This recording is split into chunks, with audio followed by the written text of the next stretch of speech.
come here as somebody who shares an experience and a history with Kenneth Matiba.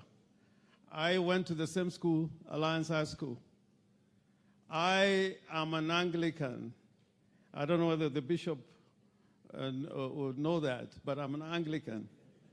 But I'm not as good Anglican as Bishop, as Matiba. And I want to say this, and I'm glad that the top leadership of this country is here. Time has come that every Kenyan man and woman, we should decide, in the words of the Constitution, with the people. And those words, by the way, probably are from Matiba, let us the people decide, with the people. Let us together build one country called Kenya.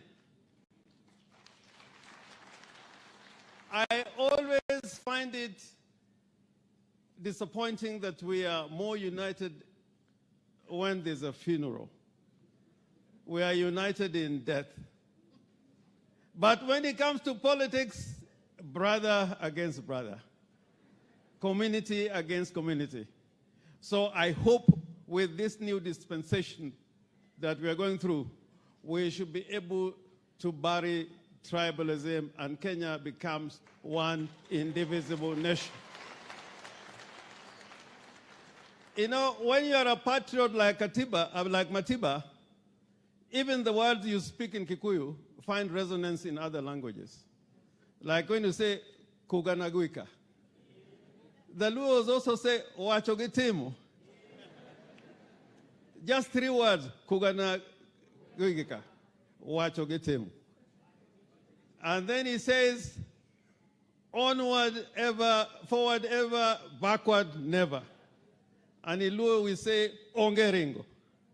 So the language of Matiba is a national language for everybody to build one country called Kenya under one constitution and under one law.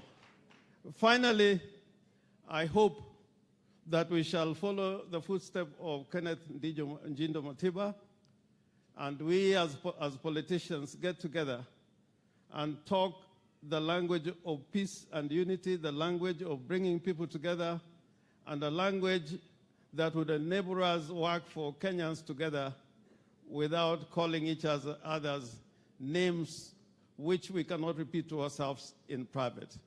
I therefore mourn with you and hope that Matiba will rest in peace, but the family, we are with you, we're in solidarity with you. This morning, as I was coming here, I was reading a letter that Mandela wrote to his wife sometimes in '69 when he was in prison. And he was talking about a commander of an African army in the 17th century who went with his men and his son to hunt for game. His son was killed by a lion, and the commander was mauled by a lion. To treat his wounds, they had to use a red-hot spear. And when he was asked what he felt when he was breathing in pain, he said, it is not the visible pain, it is the invisible pain. There's invisible pain that we have caused this family that I'm hoping, and I'm not asking the president, I think we as leaders, all of us, one of these days, if you are really truthful and honest to God, apologize to the Matiba family because there's not enough, and apologize to Edith, who has had this pain for more than 30 years. And together, because the people who actually made Matiba die in prison, they're alive, they are here. Let them be found because they are still alive. I know at least one.